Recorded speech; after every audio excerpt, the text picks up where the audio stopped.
How is it? Is it clear?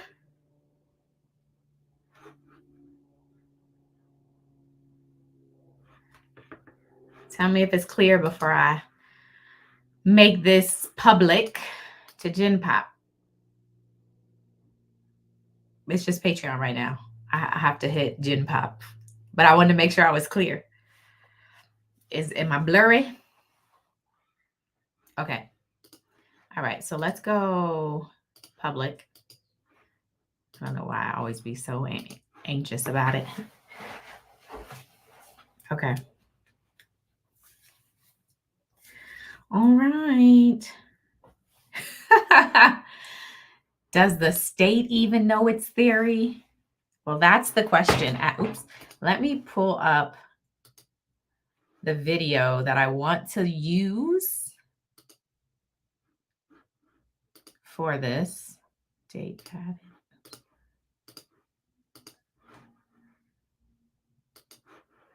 The truth of the matter. Okay. Is that where it started? Hold on. All right. So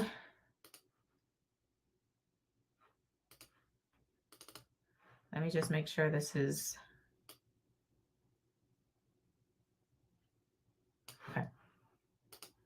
Remind myself how I edited a video. All right, y'all. So I'm not a lawyer, but let me move the comment so I can have a proper intro.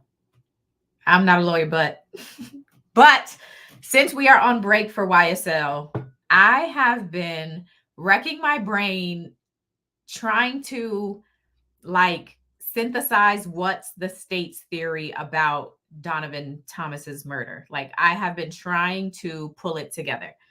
And actually, hold a second. Let me shut my door. Hold on.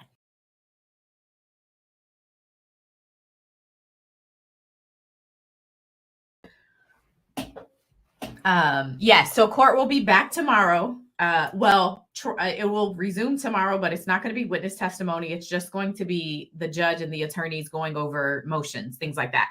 But the jurors are not supposed to come back until next week. Monday, I think, is the earliest that we will have witness testimony.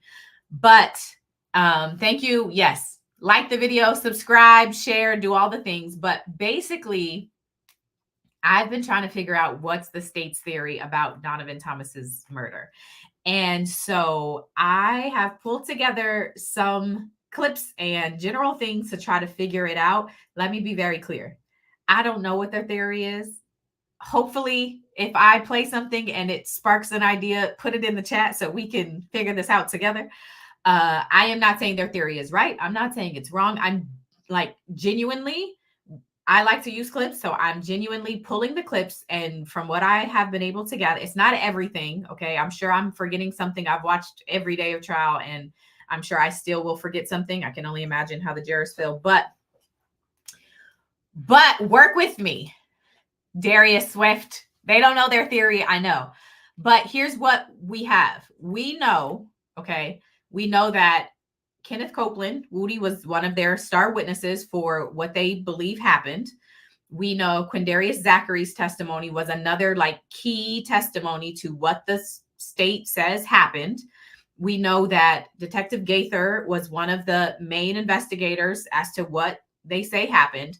And then we know ADA Sprinkle was another key part of what they say happened. Okay. And so now that we've heard from all four of those people, I wanted to pull together some of their testimonies and then the video surveillance footage and see look, I'm not saying it's true. It's not true. I'm just trying to figure it out. Okay. So just know that going in, and y'all know I'm not a lawyer and I don't have all the answers. So work with me. I even have, this is how ridiculous I have a notepad because some of the testimony I think it's a little confusing. Y'all ready? Y'all ready? If you in here, thank you for joining. Here we go. Well, here's the thing. This trial, I should have up the indictment. This trial, count one, is RICO. Count 2 is the murder of Donovan Thomas, right? So yes, it is about the RICO, but 4 people have also been charged with the murder of Donovan Thomas. So as a part of this trial, they have to prove, and let's pull it up. They have to prove. Let me share my screen just so we're going into this clear. Okay? So you see count 1, that's the RICO. But you see count 2, that's murder, right? 2. And so when you go, every single charge here, just so we're clear, hold on. There are 56 charges. Every single charge, the jury is going to have to vote guilty or not guilty. So yes, it is about the RICO. It is also about all 56 of these charges. The jury has to vote guilty or not guilty for everyone that is charged with those crimes. We clear? And so that's a good point because we need to have the basis of what we're talking about. When you go to, this is the indictment, and actually it might be the old version of the indictment, but it should be fine. So count 2 say that Javaris Bradford, Justin Cobb, Diamante Kendrick, Demise McMullen, and Shannon Stillwell have been charged with the offense of murder, right? For the cause of death, or for causing the death of Donovan Thomas Jr. on the 10th day of January 10th, 2015. And so the state, as a part of this charge, they have to prove count 2. And they have to prove that Javaris Bradford, Justin Cobb, Diamante Kendrick, Demise McMullen, Shannon Stillwell. That's who they are saying committed this crime. So even with all the videos I'm about to show and we're about to walk through, remember, these are the names that they are saying committed this crime. Let me just make sure.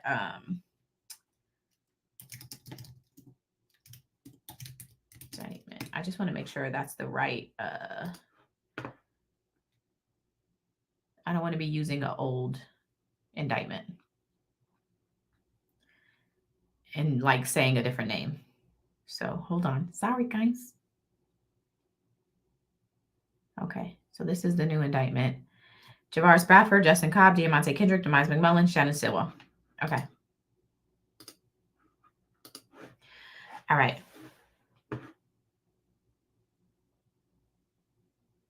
So let me just, here we go. Y'all ready?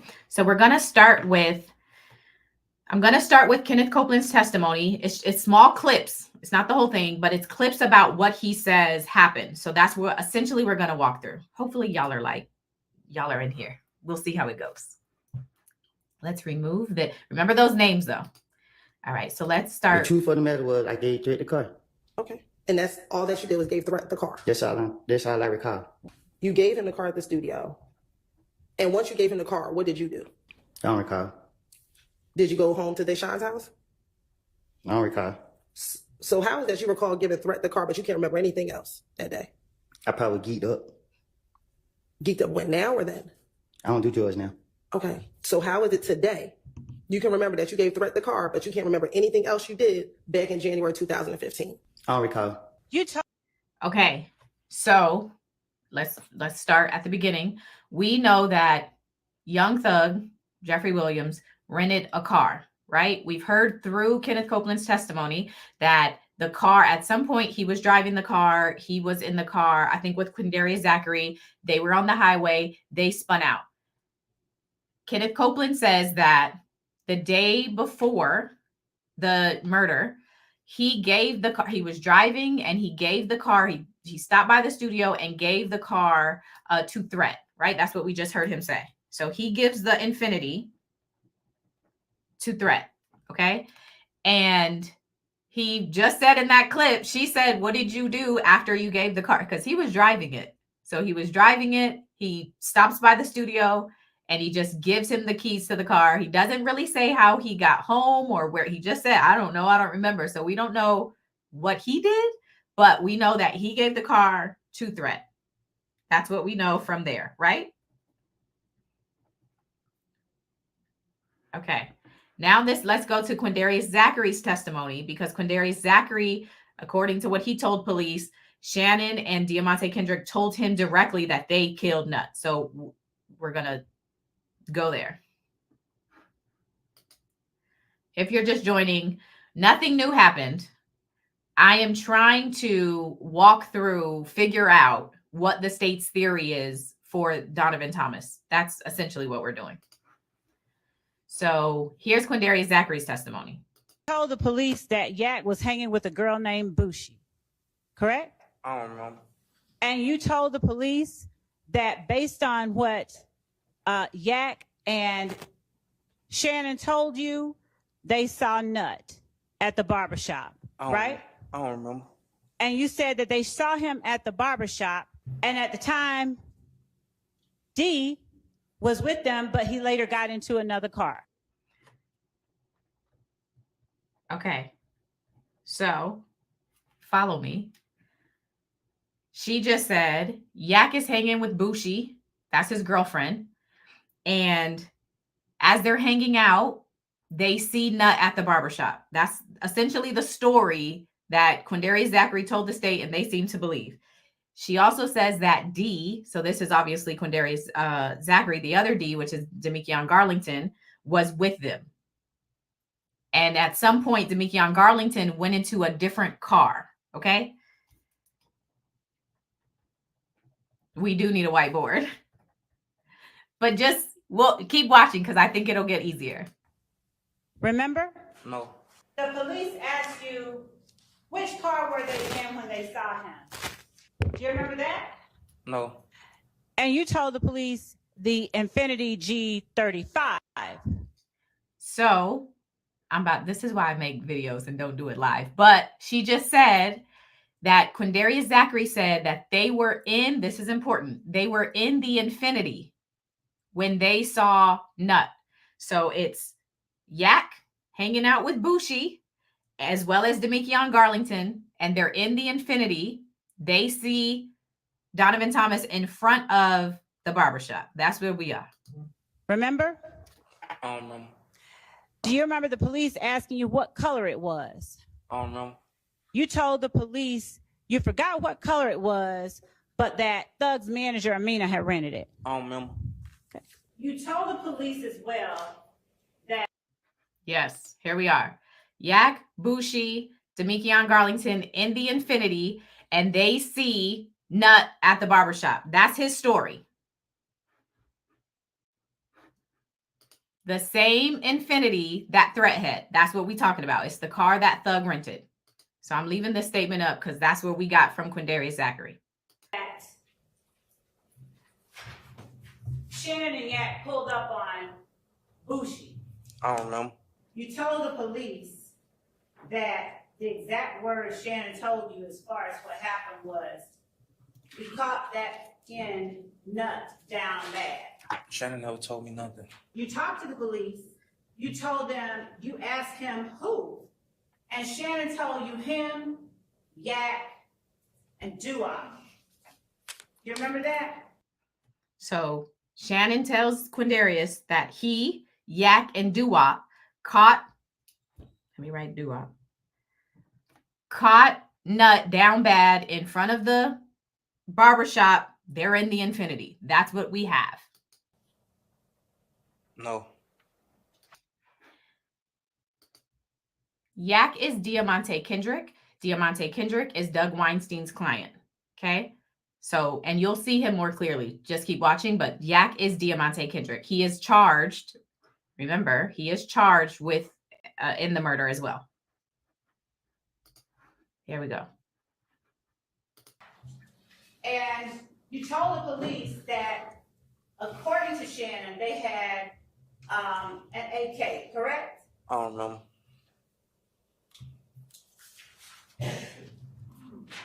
And according to you, when you talked to police, they also had a 45. I don't know.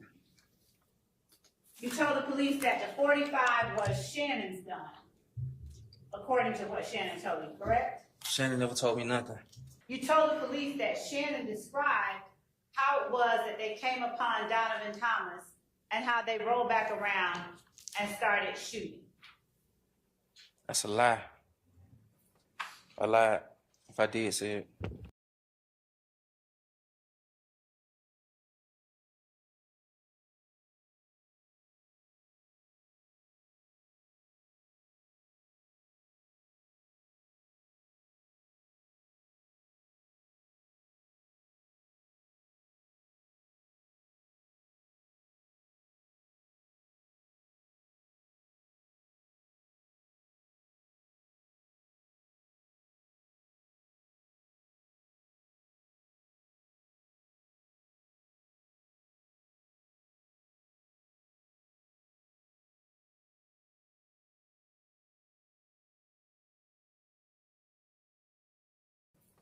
I lied if I did say it. You told the police when asked how Duop fits into all this, you said he's Yak. I do it all the time. If you're on my Patreon, you know that I was muted because I do this all the time. What I said was all the time. I said I was making a Word document. So shout out to Galactus. Okay. And so we said, here's my Word document. Hold on. I hope you guys are really into this and not like this girl's crazy. Let me make it big. Okay. So Yak was with, and actually, I think you spell her name, Bushi. Okay. And Demikion. At some point, Demikion goes into a different cars. This is all according to Quindarius Zachary. All alleged. If that's not clear, I'm trying to figure out what the state's theory is. I'm not saying it's true. Okay. They see Nut, okay, in front of the barbershop, and they are in the Infinity car. Okay. And then he just said, Homeboy, correct? If I did say it. You told the police when asked how Duop fits into all this, you said he's Yak's homeboy, correct? so remember, Duop is one of the people also charged, and he apparently is Yak's homeboy. So let's write that one down. Is Duop, who is also Justin Cobb, is Yak's homeboy. It's going to get good, y'all. I promise. Just stick with me. Stick with me. All right. I don't know. And the police asked you, so him and Yak are close, correct? I don't know. And you said, yeah. Is that right? I don't know. Now, you told the police that you didn't know Duop personally, right? I don't know. You told him that you just say, what's up? And that's pretty much it. Is that right? I don't know. Did you tell the police that Duop and Nard were in the car and Nard was driving? I don't know. Did you tell the police that in addition to Shannon, She just said again, Duop's in the car and Nard. So let me write it down. Duop in the car and Nard, who is also Demise McMullen, is driving. So that's what we have. Nard is a driver, allegedly. Nard also told you at Thug's house, I don't know. at the condo? I don't know.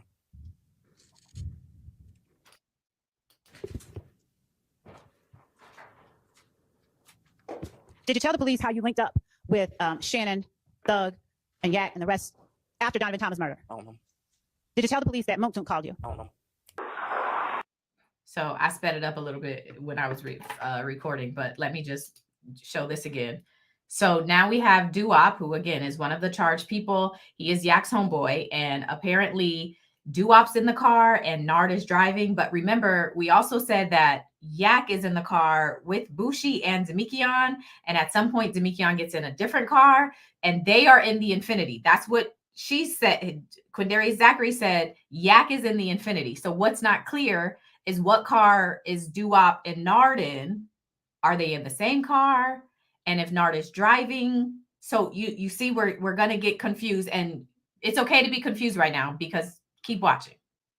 Now we're at this is Quindarius Zachary's police interview, and let's see what he says here. No, driving. Nard was driving. Okay.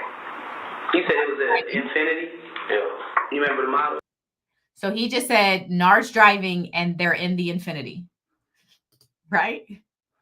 So now they're in the Infinity. Does that mean Yak is also in the Infinity, but he just said, I'm going to rewind it again so we're clear. Okay. You said it was an Infinity? Yeah. You remember the model? G35? G35. Yeah. And he said that Nard was in the car also, and Nard was driving. Yeah. Okay. All right. Anything else you remember what they told you? No. That's it. No, that's it. You know what they told me. And where did they tell you this at? They threw out. So just look familiar to you? Yeah. Where that is? At the condo. At the condo? Yeah. Who's that standing in the window? That's Shane. Was that before or after the murder? That was the day before. Day before? Yeah, so this is after. So Woody has already wrecked the car. Him and Quindarius have already wrecked the car. He's given the car to Threat. So Woody, according to the state, is already out of the picture. According to the state and to Woody, he's already out of the picture. The car has now gotten into the possession of Nard. It went from Woody to Threat. Somehow, at some point, it goes to Nard. Allegedly. That's what he's saying. Let's watch. Yeah, all the way up to mom that one. What street is? Okay, so before we get into this next part, I just want to put it back up. That's where we are. Duop's in the car, Nard is driving, and they are in the Infinity. All we've heard about is the Infinity and then these mix of people. Now, here's what. Can you guys see my mouse or no?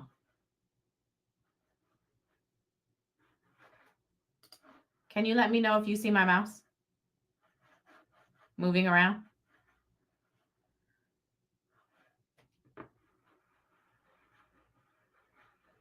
Hey. Oh, you can't see it. How can I show it?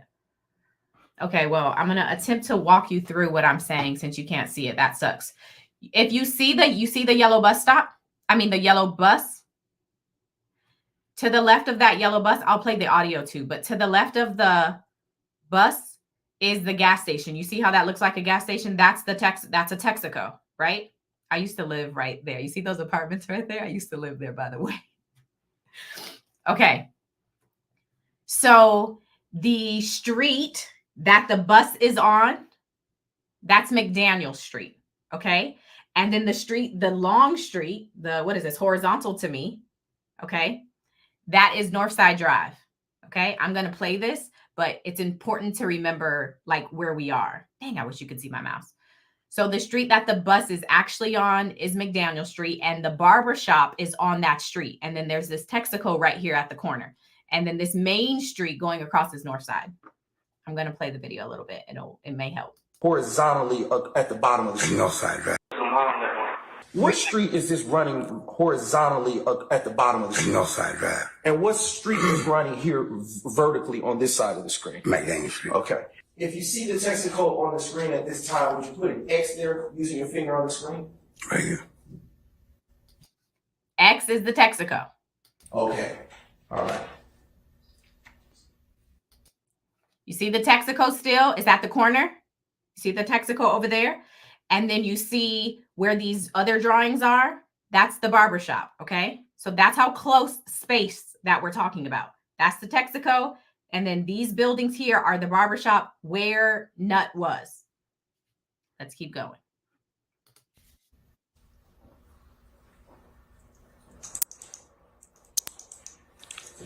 Do you remember watching any cars on January 10th, 2015? Yes. Okay. And I'm going to flip this screen. Can you please put an X next to A&L?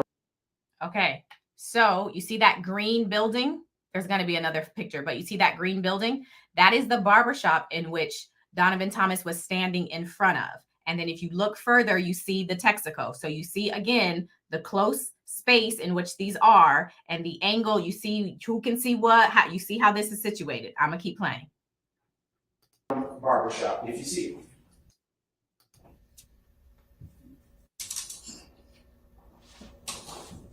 Do you see Nuts?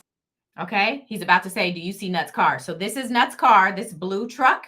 And then you see that's obviously a barbershop. Okay. And then if you remember, if you go straight down this sidewalk is the gas station, is the Texaco. Okay. We're following? Vehicle in this picture. Right here. Yes, sir. And when you say right here, can you describe what you're pointing at? What is it? I'm trying to call it, man. Is that a truck? It's a truck, though. So is it fair to say it's a blue truck? Right. Okay. All right. Now, this is footage from the Texaco.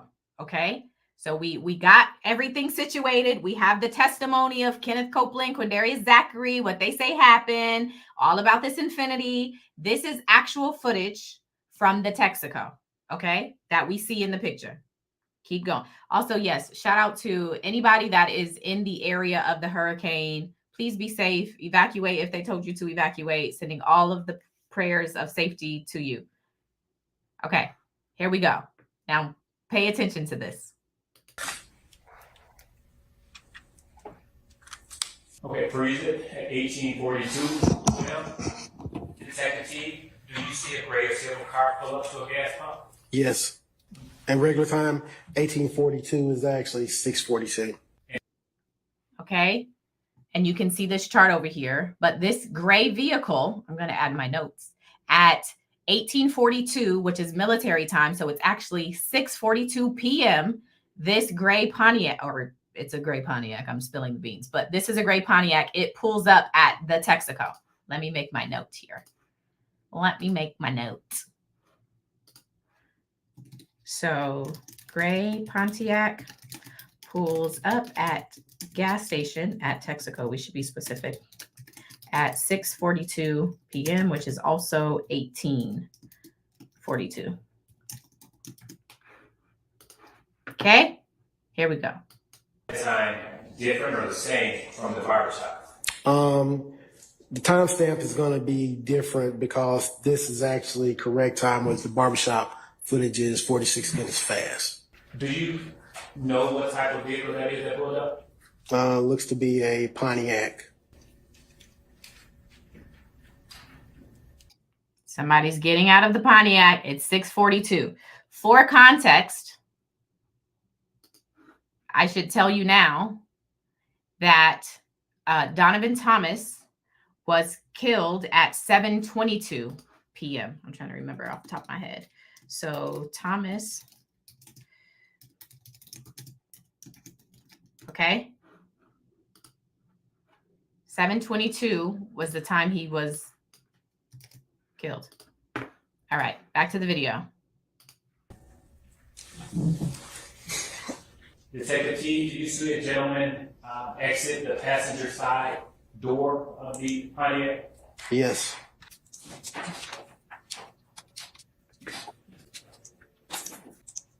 Detective T, is this the same gentleman that exited the Pontiac? Yes. Is he wearing a black coat? Yes.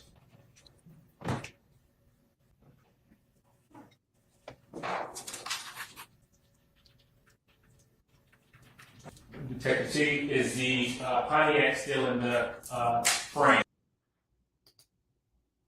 Yes, that is Diamante Kendrick, aka Yak Gotti, who is again charged in the indictment for this murder.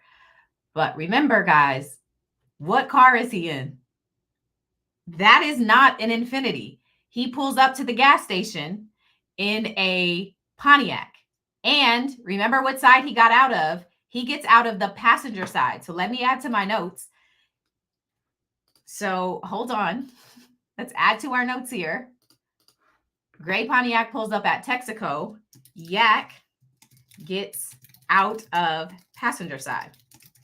So obviously somebody's driving. We just don't know who yet. Yeah, right? We don't know who is driving. But obviously, yeah. And again, just to be clear, if you're just joining, I am essentially what I was trying to do is if the state, if they took away the RICO and all of these other charges, if this was only a murder trial, the way that we just saw, if you watched Young Dolph's trial, right?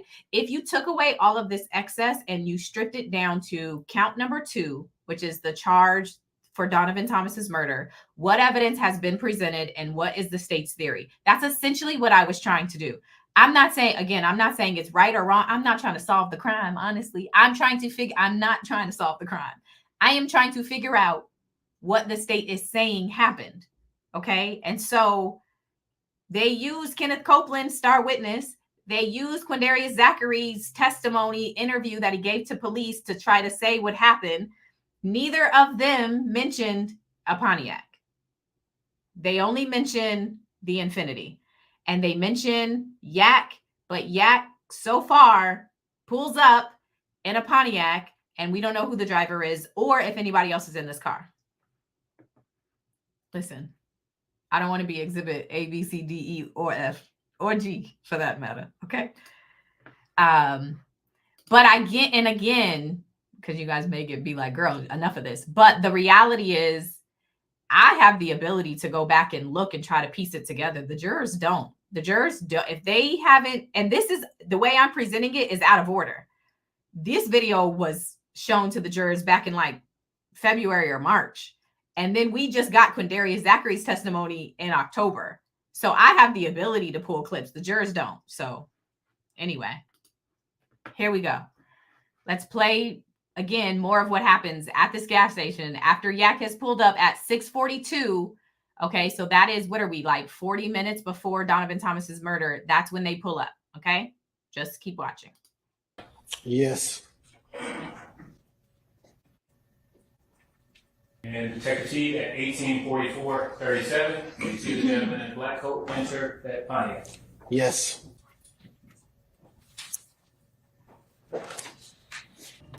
Okay. The car is sitting there.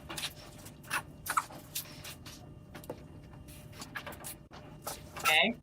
At 19:08:15, is the Pontiac still in this frame, Detective T? Yes. Okay, so 1908, remember that's military time. So now it's 7:08. Remember, he arrived at 6:42. So now it's 7:08. Pontiac's still there. Okay.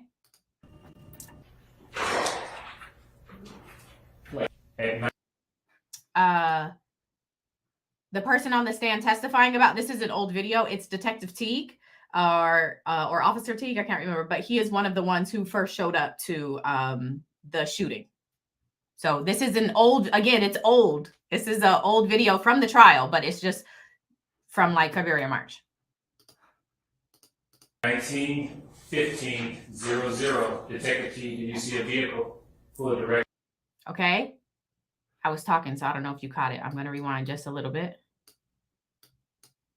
Okay, because the Pontiac's still at the gas station. We know, the only person we know is Yak so far. And then this car pulls up. At 19:15:00, Detective T, did you see a vehicle pull directly in front of the Pontiac? Yes. Did you know what type of vehicle this is? Not off the top of my head. So at 19:15, so again, that's 7:15. This, it's a Volkswagen, pulls up. Let me just add that. Volkswagen pulls up in front of the Pontiac that we know Yak is in. That's all we know.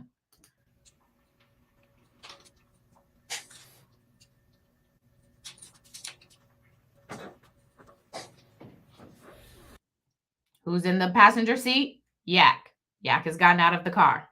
At 19:15:19, Detective T, did you see the gentleman with the black coat on exit the passenger side of the Pontiac and appear to approach the vehicle that stopped in front of the Pontiac? Yes. He's still there. That's another person. But he's still there. Somebody has gotten out of the front seat of the Volkswagen. So let's write that. Person in passenger front of VW gets out. There's a lot of movement, so it's like we got to pick a person to pay attention to. That person, okay? Now the driver's door of the Pontiac has opened, okay? It's everywhere. There's things everywhere. So we don't know who this person is. The video is not good. But if you remember, the one thing that came out of Quindarius Zachary's testimony, he says that at some point, Demekion Garlington, that's my first note here. At some point, Demekion gets into a different car. So when I was watching, I'm like, I'm just looking to validate some portion of what Quindarius Zachary said. Anything that he said, let's see if it, because so far, they are not in an Infiniti, they are in a Pontiac. So at some point, does somebody get out of this Pontiac maybe and get into another car? That's what I was searching for. Let's watch. Okay, you see this person is going to that car. We need to see if they stay in that car or get back in. I don't know. And this person has gotten out of the VW and his head, it looks like a girl, but that again goes against what Quindarius said. He said that they were together. He said Yak and Bushi were together, but are they saying that's Bushi? I'm trying to figure out the state's theory, you guys. I'm so confused, but I'll keep playing. Okay, Yak is now circled, and it looks like he's going to the drivers of the Pontiac. Do you see the guy in the black jacket? Yes. What did you see him do? Get out of the vehicle. Okay, so the person who got out of the girl, if that's a girl, I don't know, but she has now gotten into the Pontiac. Let me write this down, right? Girl gets out of VW, gets in Pontiac. Yak goes to driver's side, and then driver of Pontiac gets in. Well, let's see if he actually gets in or not. I don't know. So Yak is at driver. Do you still see the gentleman in the black jacket? Yes. What area of the vehicle is he? Where is he located? Depicted at in this frame? In the driver's side door. And what time stamp is that? 1916-06. 1916-06. So that is 7/16. Remember, he is killed at. Is my time wrong? I said 7:22. Let me make sure. I can't be a lawyer and giving y'all bad timing. Hold on. Let's make sure my time is right. No, it's right. 7:22. Okay. Thank you. Yes, 7:22. Okay. So we are at close to time, not there yet. Okay. Keep watching. What actual time is that? 7:16. Okay. We see where everybody is. The girl has gotten out of the Pontiac.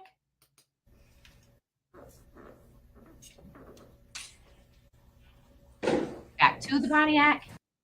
And I don't know if y'all saw, but now Yak has gone this way. Let me rewind. Okay, so just so we're clear, the driver of Pontiac is still at the driver's door of the VW. The girl goes back and forth, and Yak has now turned. He's going over there somewhere. Let's watch. He's running. We don't know what driver guy is doing. He's back into the Pontiac. We'll see what Yak is doing in a minute. I don't know. You see this guy right here? Did y'all just watch that? I don't know. Just watch. Because the camera moved.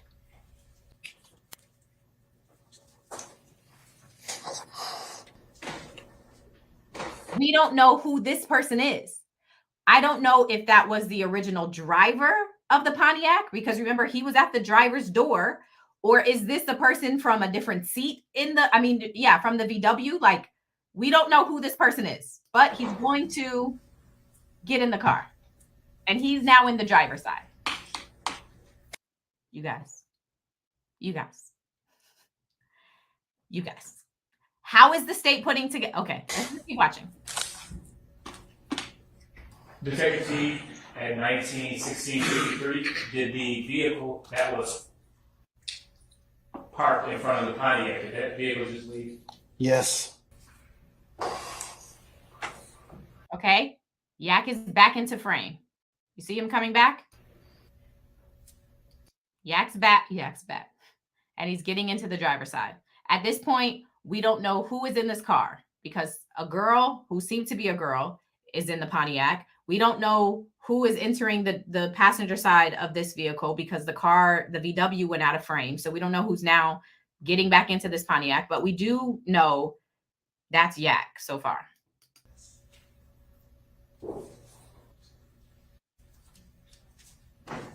Detective, did you see the gentleman in the black coat? Yes, he got back into the driver's side of the vehicle. Okay, car's pulling off.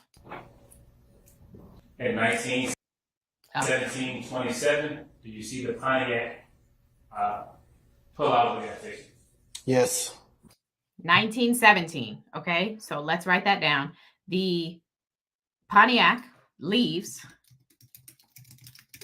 at 1917, which is also 7:17. Okay, and we remember the murder's at 7:22. Here we go. This is what the state is saying is the Pontiac. I mean, is the Infiniti. You see how I'm mixing up my stuff? No, yeah, the barbershop is the other way. Yak went this way, which is towards this Infiniti. According to the state, this is the Infiniti that Thug rented. And so it wasn't in the frame, but this Infiniti has pulled up at the Texaco. Okay.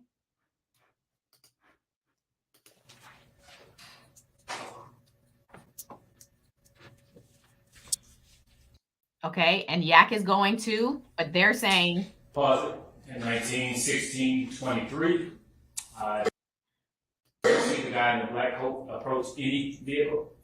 Yes, it approaches this vehicle is pulled up right there in the middle of the screen. So when Yak left the screen, this is where he went. He's there for a minute, and then he walks back. And then that car leaves.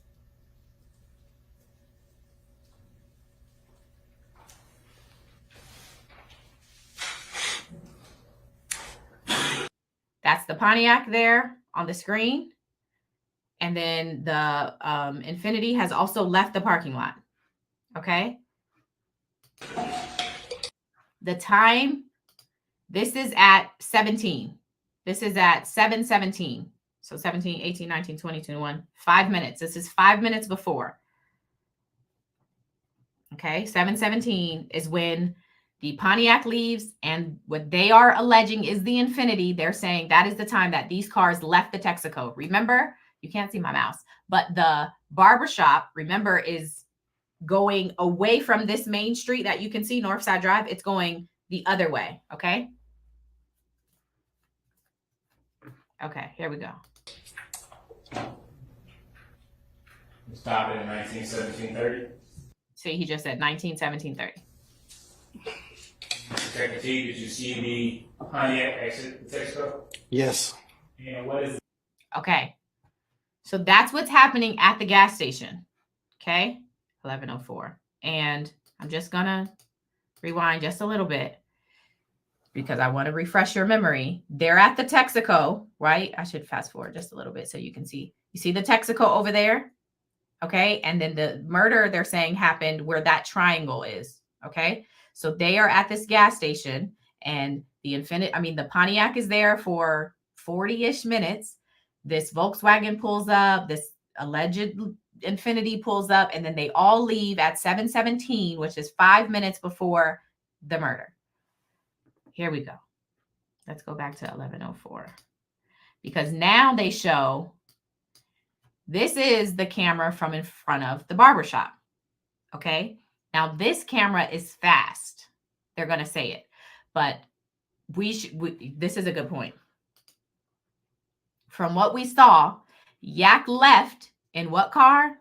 The Pontiac. He was driving the Pontiac. He went towards the car that they're saying is an Infiniti. He never got in, and we never see who is inside that car. We never see. We don't even really see. There's some switcheroos, maybe a girl. We can't tell.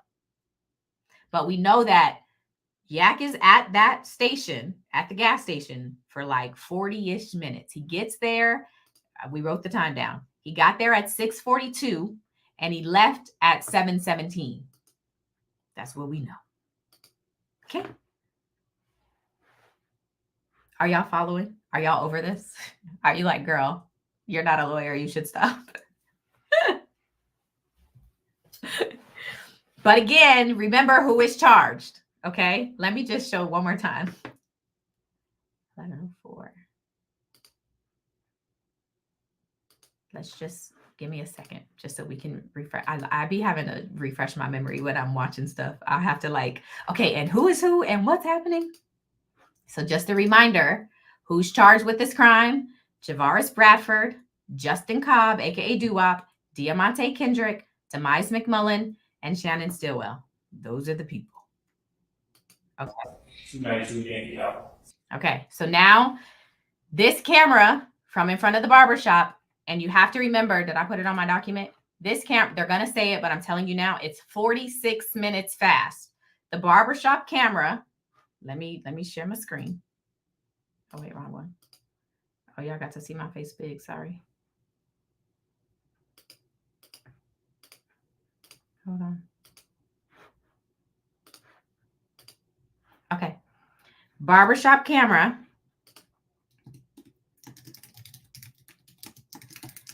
46 minutes fast.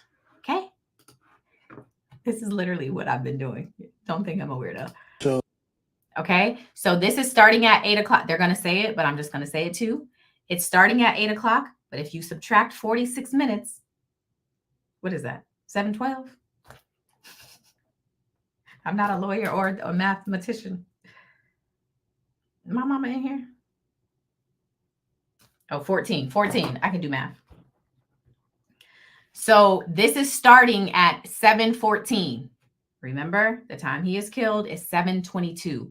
Remember, they leave the gas station at 7:17. Okay? Here we go.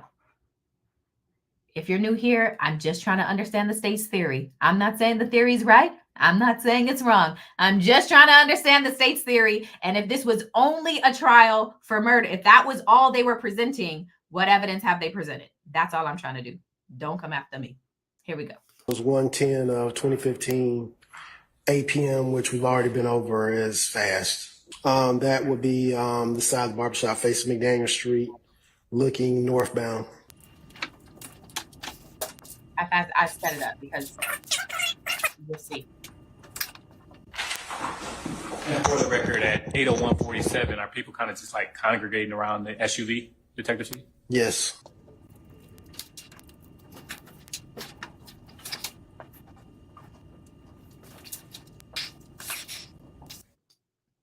This is a good point, Sequoia. So if they leave at 7:17, that's when the cars leave the gas station. What is happening? This is me. My thing is, they had been there. What made them leave at 7:17? I mean, yeah, 7:17, right? If this clock is fast, that 7:17 is 8:03. So we're about to see what's happening at 8:03. That if the state's right, what were they doing? What were they doing in front of the barbershop that would make if they're watching, thinking about the close proximity, and maybe they're saying they have a line of sight. Okay. Now let me spill what I think the state is saying. That maybe, according to Quindarius Zachary, Yak pulls up to the gas station because of the line of sight. He sees people outside of this barbershop. Maybe he sees the truck. I don't know. He waits there. He calls people. I think the state is alleging that he was some sort of lookout car. I don't know. And so as they're at the gas station, something happens that spawns them to leave the gas station and come do whatever they're doing. That's all an assumption. That is me trying to figure out what is their theory. Okay. So now we're at 8:03, which is 7:17. What happens in front of the gas station that would make them leave the gas station? 8:03:48. Do you see them about this ring looks like a camouflage? Yeah. Do you know that? No. What he just said, and I'm going to just spill it, even though he can't. Okay. If you haven't been watching, if you're unfamiliar, Donovan Thomas is this guy. Dang it. Y'all can't see my mouse. Is the guy at the bottom by this door. You see the door. I'm going to rewind again. The door opened at 8:03. And Donovan Thomas is right there. He has camouflage and he has a hat on. That's who you see. Okay. So I'm going to rewind a little bit because at 8:03, I think what they're saying is that the door opened and that they could see that and maybe they saw nuts. So maybe, again, alleged. I'm trying to understand their theory because they're not clear that maybe the door opening, maybe they thought they were leaving and that's what spawned them to leave. I don't know. Here we go. Just keep watching.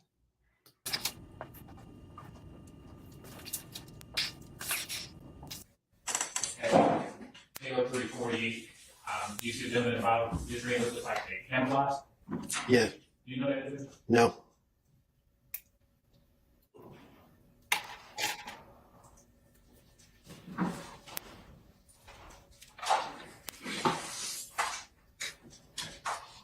See the doors open. That's his truck. And at this point, You see a gentleman. At this point, now it's 8:04. So at this point, remember, they left the gas station at 7:17. So this is what's happening in front of the barbershop. But at this point, the Pontiac and the other car that they're alleging is the Infinity has pulled off. Okay? I'm just trying to connect it for you. In a camouflage jacket and a skull cap go inside the vehicle while they're congregating. Yes. But it never leaves. The car never leaves. Okay? Remember, if I left in the You see the camouflage jacket and the skull cap? Yes.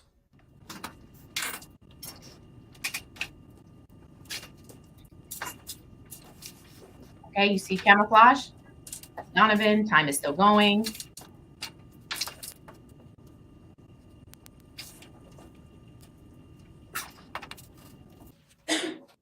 Let me just answer.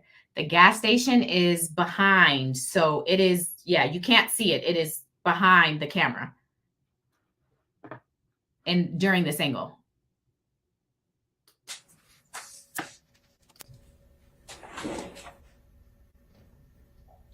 Okay, I don't really want to play the actual video. Oh, there it is. I'm sorry. I thought I took it out. I don't really like to play it, but it's 8:08. Okay, and so that equals 7:22, and that's when it happened, right? So again, it's a 5-minute difference between whoever was at this gas station left, and then within 5 minutes or at 5 minutes later, this happens. But what we remember, Diamante Kendrick is charged. He very clearly did not get in the Infinity, and they allege that this car, I'm not going to play the whole thing, but they are alleging that that car is the Infinity that Thug rented, and we have yet to see who was in the car. We don't know. Yes. One of the I'll play the video. I have this video, it goes, but there is, I include one of the men who was shot as well. He testified as well.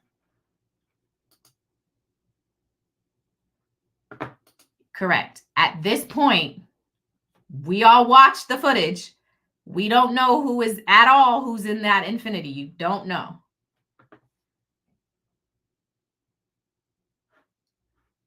And one of the things Quindarius said in that testimony, he said they circled the block. He said that. That's what he said. That Shannon and Yak told him. Again, I'm not a lawyer, and I'm not saying these boys are guilty or not. I'm just trying to understand the state's theory. But I think what's clear is that if the state's theory is that Yak was in the Infinity, that's wrong. And if we go back to what we heard Quindarius Zachary said Yak was in what?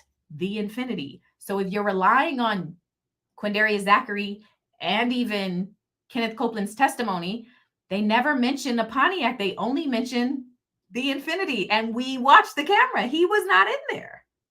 So I'm so confused. I'm going to keep playing, but I'm just saying, like, I'm so confused. And if this was only a murder trial, it's very confusing that, like, what's your theory? I wrote all these notes just for us to confirm this. They don't know nothing. Well, I'm going to keep playing it. Okay. Cause I'm going to keep playing it. Well, and here's the other question I had, right? If this is the camera angle we have, You should have captured long enough to see, did anybody watch this camera before 8:08 to see if that car drove the first time? Like, show me the footage of where that car went the first time and then went again. I mean, obviously it's grainy and that would probably be really hard to show, but that's what I would be looking for, is like, show me the first go round and then show me it goes back again. If that's your theory, if you believe what these people are saying who are on the stand calling them their own selves liars.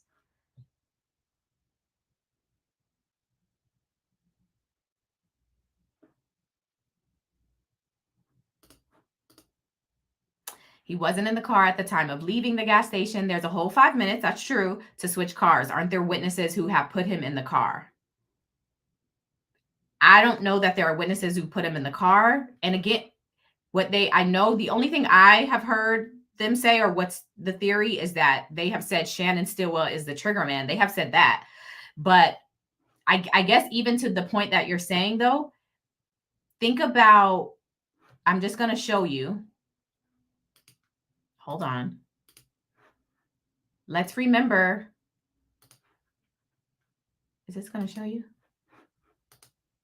Let's remember who's charged. Javaris Bradford, Justin Cobb, Diamante Kendrick, Demise McMullen, Shannon Stillwell. That would mean that 5 people were in that car that they say is the Infinity? Or are they saying, are they implying, again, it's the theory that they haven't made clear. Is their theory that Yak was in the Pontiac and 2 other people were also in that Pontiac and they were lookout? And so as a result of being a lookout, that they have also charged them, but they were actually not in the car and didn't pull the trigger? You know what I'm saying? Like, is that the theory?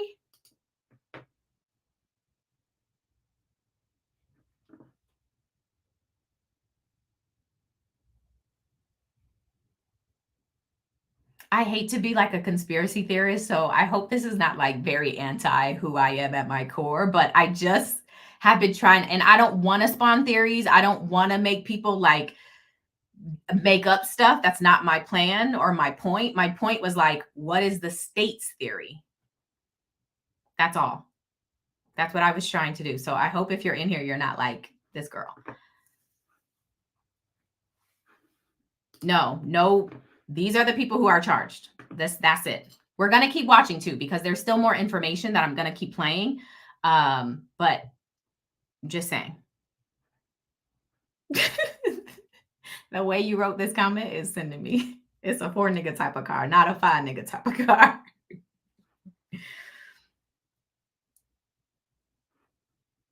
Yeah. Okay. At least you guys don't think I'm like a crazy weirdo person and you guys are like into this. Let me keep playing because there is more, right? There is more. Oh, shoot. I didn't mean to start it right here. I don't want to keep playing that. 808-40. Yes. Was your attention turned to Javaris? Okay.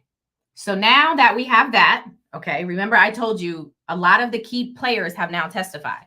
So this is Sprinkle, ADA Sprinkle. And a little context before we go into him is that Gaither and Thorpe and Dennis do all their investigation. I think Thorpe is the main one. And then he hands this file over to Sprinkle, okay? And then Sprinkle, at that point, Woody had been charged with the murder. Sledge had been charged with the murder. Shannon Stillwell, and I think Demekion Garlington. Those people were initially charged with the murder.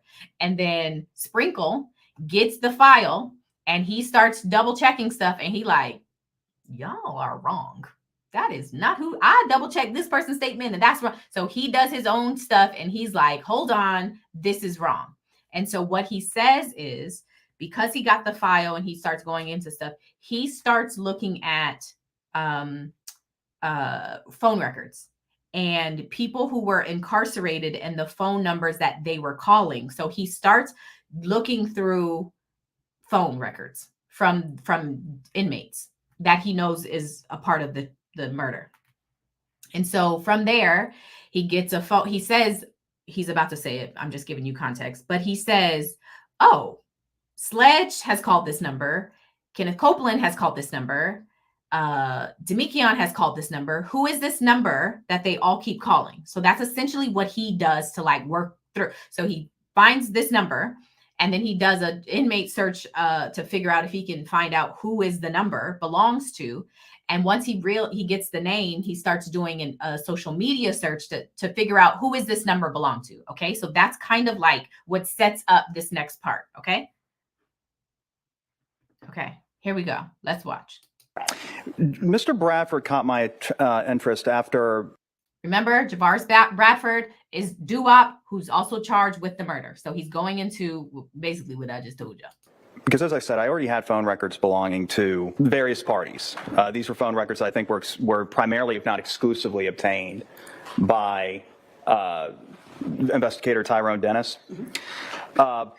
He caught my interest after I saw his number and his number being 404-957-8008.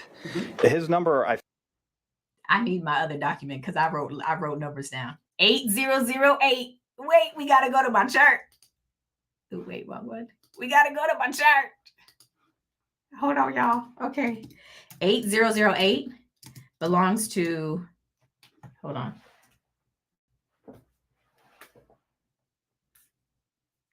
Because I'm so ridiculous.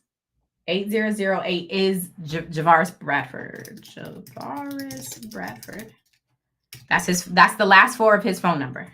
Okay, let's put phone numbers.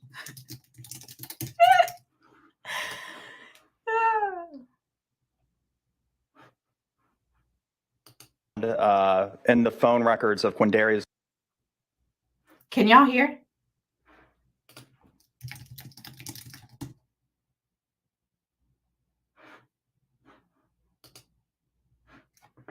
I'm pausing because I want to, it notified me that y'all can't hear. Y'all can hear? Everybody good?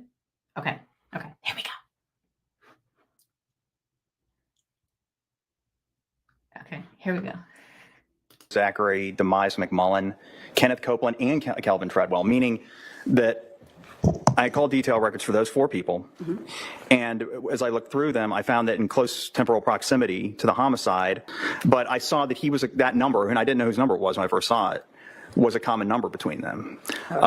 In addition to that, when I ran it through the Fulton County Jail inmate call database, I found that another person who was an associate of those four people called that number, and that'd be Martinez Arnold. Okay. Martinez Arnold, aka Duke, is also a co-defendant. He is the one that Ashley Merchant actually represented.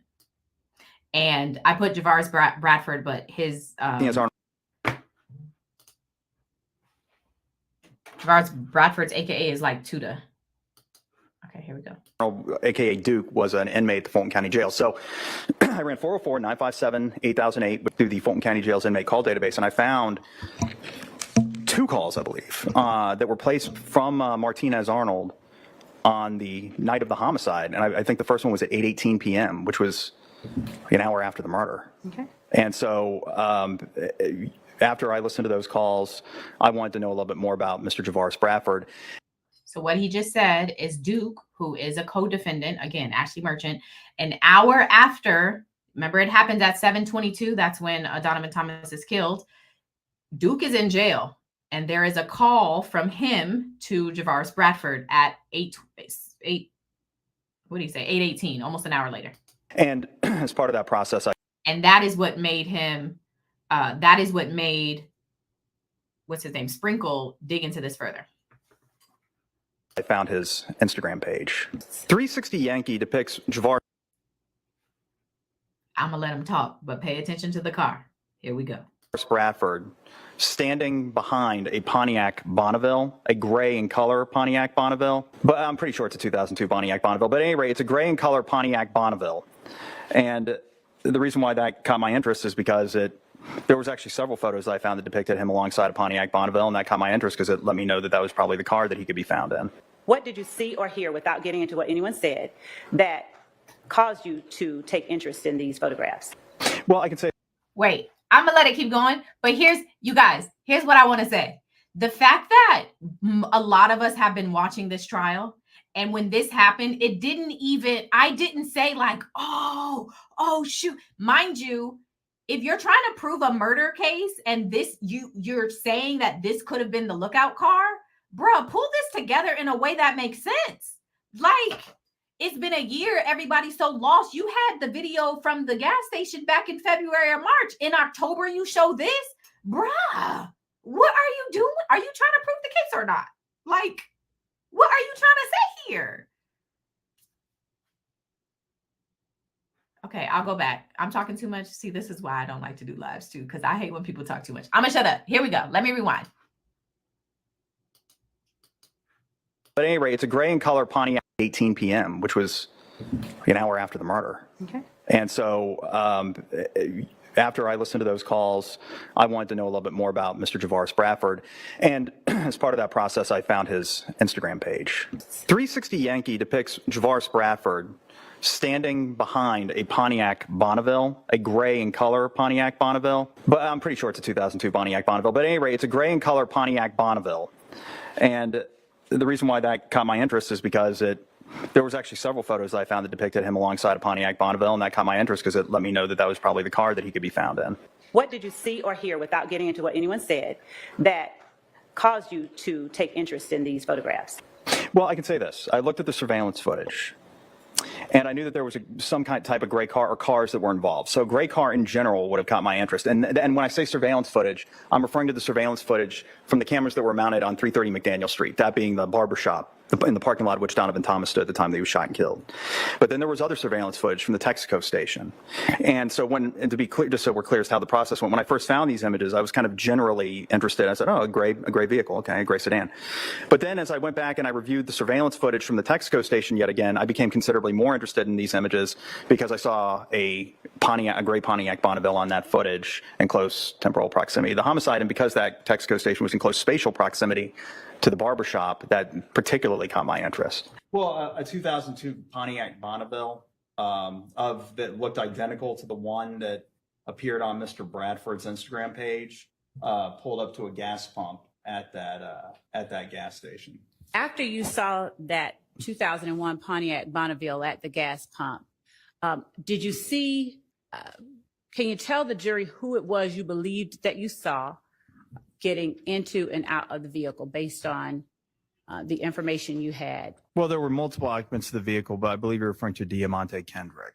Well, I wanted to speak with the other people that were with him in that Pontiac Bonneville and another vehicle that appeared in the frame at some point. Okay. Now, when you say the people that were with him, were you ever able to make a decision about who you believed the people were that were with him in the Bonneville? I eventually determined who they were, and I spoke with them. Okay.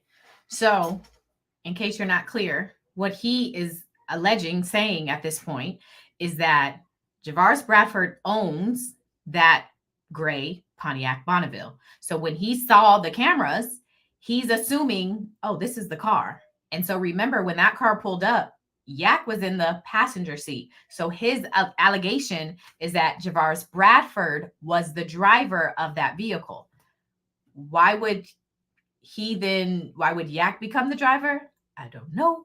But let me just add to my note that basically, right, the Pontiac belongs to Bradford. And what's his man's name? Sprinkle is saying that he believes Bradford was in the car.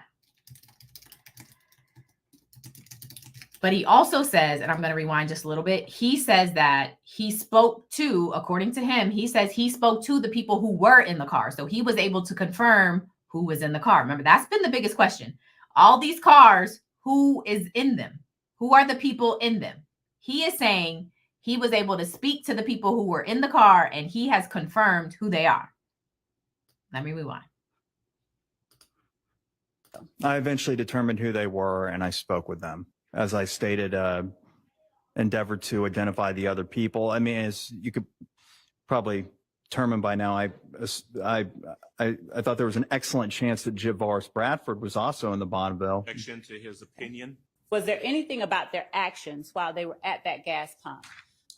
Specifically, you mentioned another vehicle. Well, there were a couple of vehicles. They were parked at that gas pump for for a good long while, for over 30 minutes. The Bonneville's parked there from 6:41 p.m. to 7:17 p.m. Okay. At 7:17 p.m. it pulled off, and it pulled off simultaneously with another vehicle.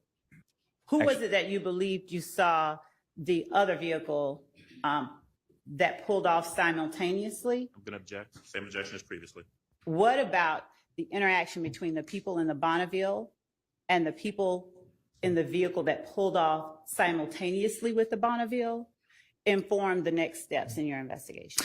Well, one of the occupants of the Bonneville ran up to the other vehicle and had a conversation for about 30 seconds with the driver. That said occupant then ran back to the Bonneville, boarded the driver's seat of the Bonneville, and the two cars left simultaneously. And this was within 5 minutes of the drive-by shooting next door at 330 McDaniel Street. Okay. Well, there was, in addition to the vehicle, that Infiniti from Hertz, there was a 2009 Volkswagen CC that. So he's now, just so we're clear, because I saw this message. He says, I spoke to the people in the Pontiac, so I was able to confirm.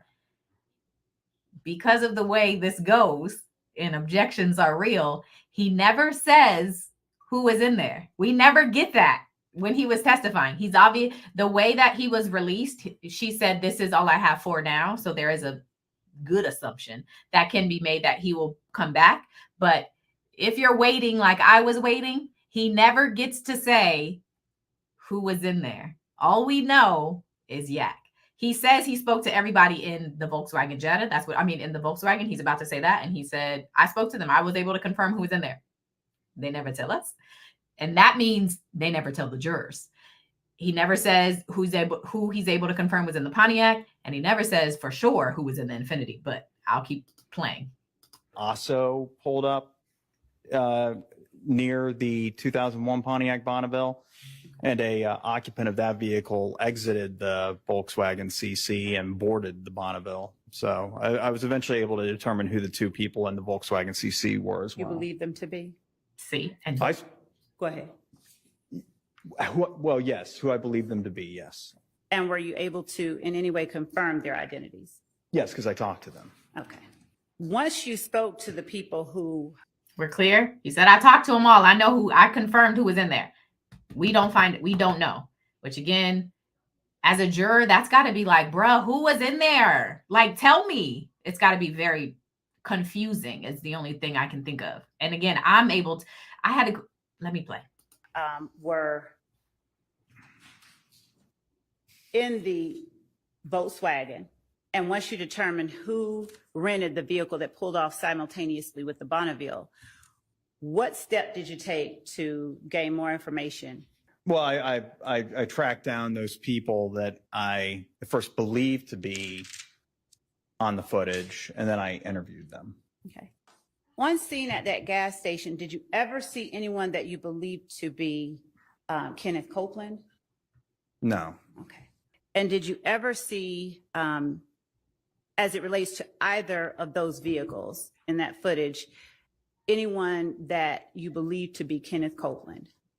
No, I did not see anybody that I believe to be Kenneth Copeland. So that essentially is why they believe Kenneth Copeland didn't commit this. He's saying he interviewed people who were in the cars. He spoke to them all. He confirmed who they were. So according to him and obviously Miss Love, Kenneth Copeland was not in any of the vehicles, and somehow, some way, he confirmed that. And that is why I guess Kenneth Copeland is not charged, because he's saying, I did the work and I confirmed he was not in those cars. That's what we have. What time frames you saw that number communicating with 678-278-5991? That aided in your investigation? Well, so it's 6:58 p.m. on the night of the murder, that being January 10th, 2015. That number 678-278-5991, the same being the number for Kenneth Copeland. Mm-hmm. That number called 404-621-4090. And what times around the relevant time frame that you were looking at regarding the murder of Donovan Thomas, what times did that number communicate with the number for Kenneth Copeland? Well, the phone call was at let's see, there was a phone call at 6:20 p.m. and another one at excuse me. Let me just explain a little bit what he's saying.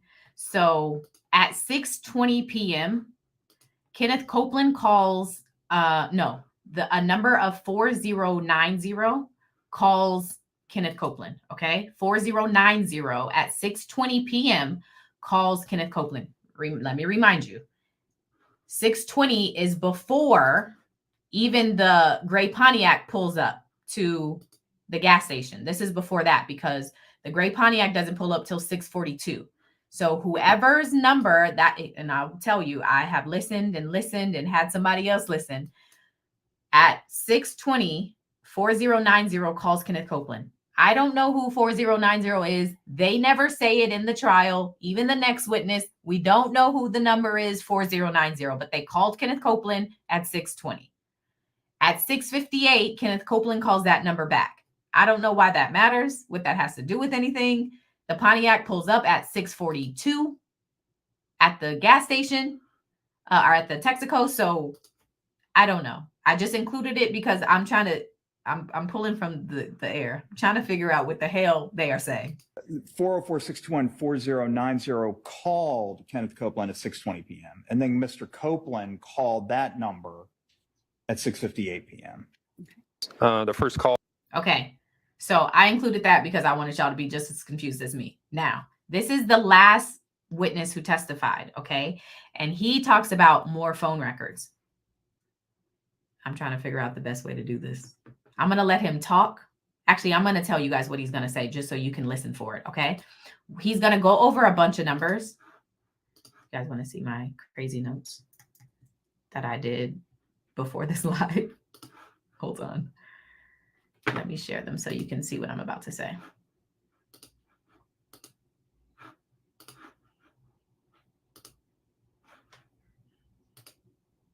Hold on.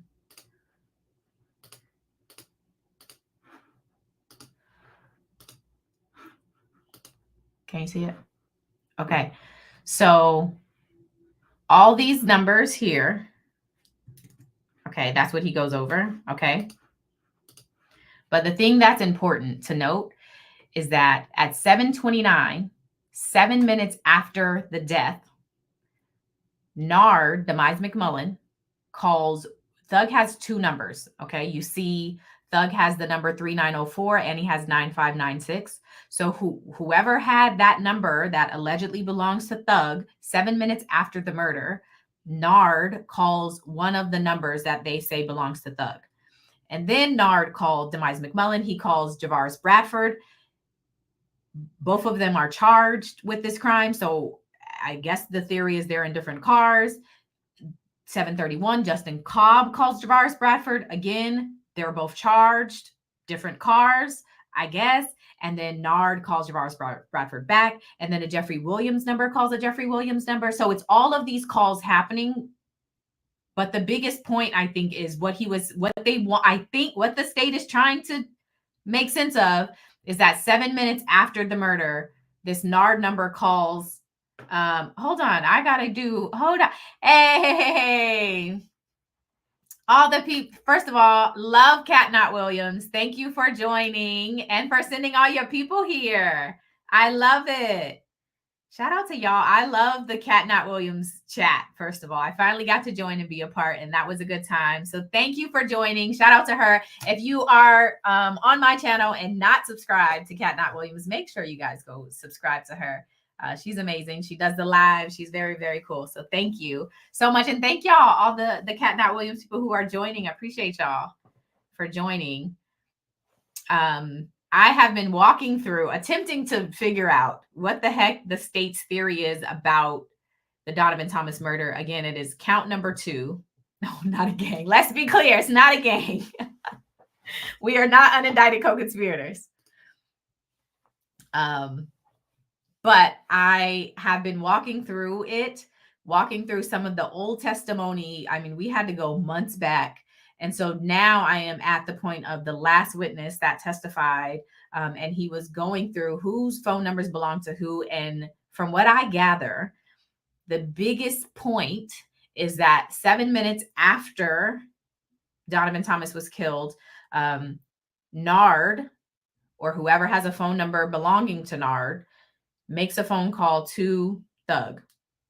That's 7, and then it's a bunch of calls back to back to back to back. So that's what he's about to say. I just wanted to kind of give you the context so you know kind of what we're listening to. Thank you, Miss R. We love it, from the Cat Not Williams co-conspirators. I love it. Shout out to y'all. Okay, I am going to thank you. And this is my mother, the evangelist.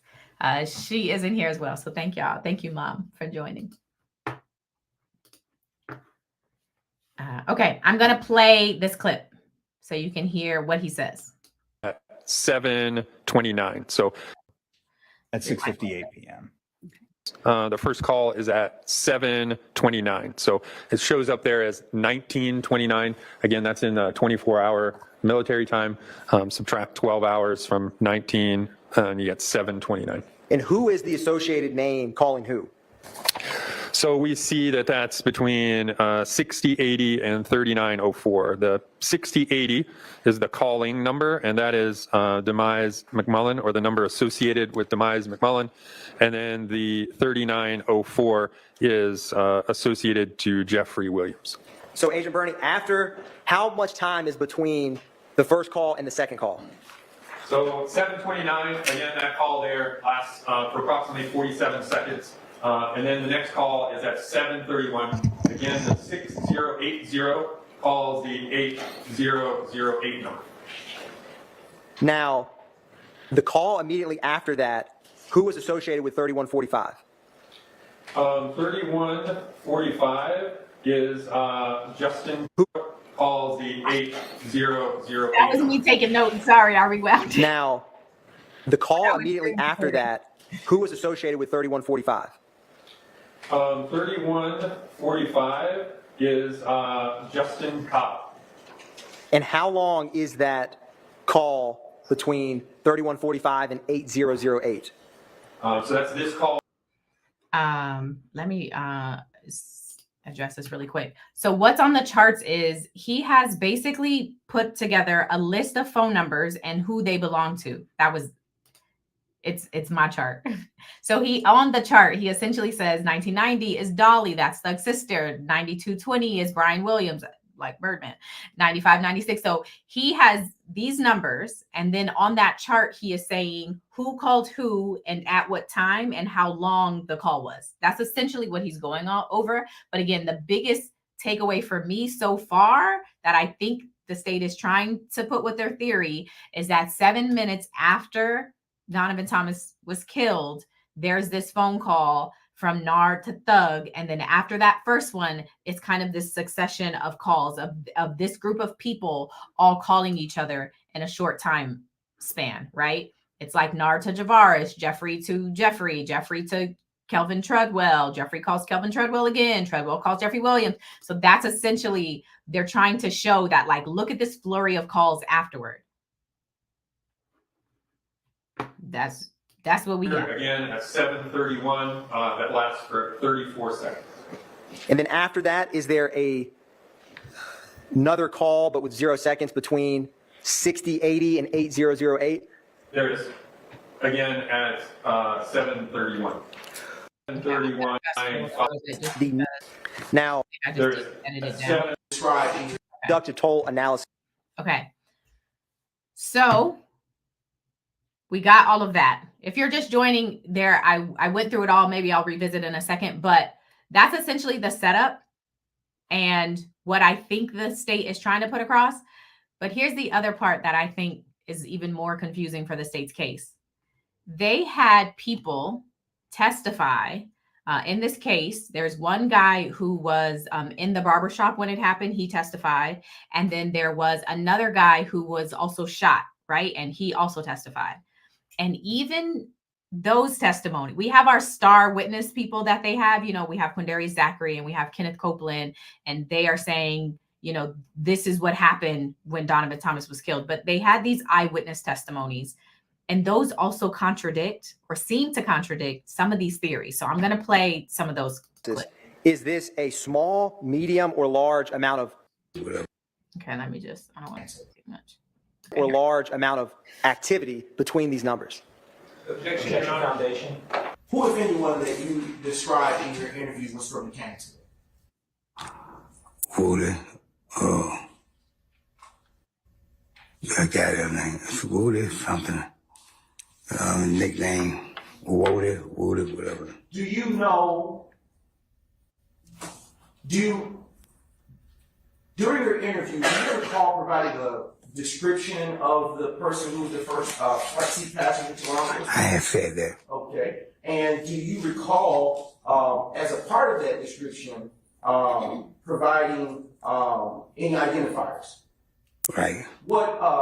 How did you describe the front passenger of that vehicle from where the shots rang out to law enforcement? I said some like, I don't know, red, like brown, something like it. But at the Let me give you a little bit of context. So that witness, okay. So that witness that's testifying, you see where that big X is? That witness washed cars in that area. And so that day he had washed cars where that X is. And he also had washed Nutt's car. Okay. And so when this shooting took place, that witness was there. He was outside as well. And so what he told police is that he believes the person in the front seat, what you just heard him when he was like, Woody, Woody, something. He was saying that he told police Woody, Kenneth Copeland, was in the front seat. And so again, I included that because as we are trying to understand the state's theory, they put up this witness. They later impeached that witness. He later told police it was somebody else. And I'll keep playing the clip where he says he was going through a lot and he just wanted someone to be convicted. But he placed Woody there. He said that's who was in there in the front seat. He changed his mind later, but that's what he said. I'm going to get it back to where we were.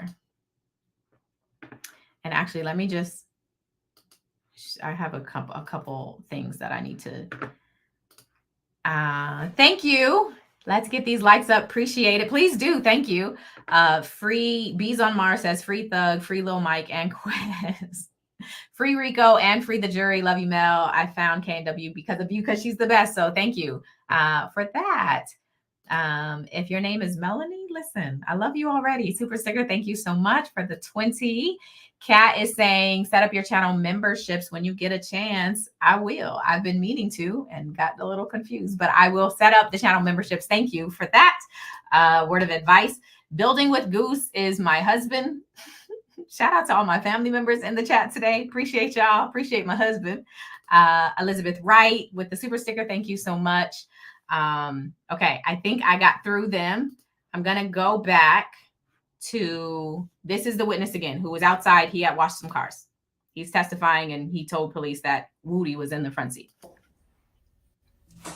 During your interview, do you recall providing a description of the person who was the first front seat passenger to law enforcement? I have said that. Okay. And do you recall, as a part of that description, providing any identifiers?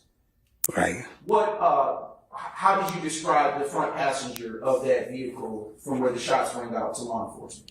I said some like, I don't know, red, like brown, something like it.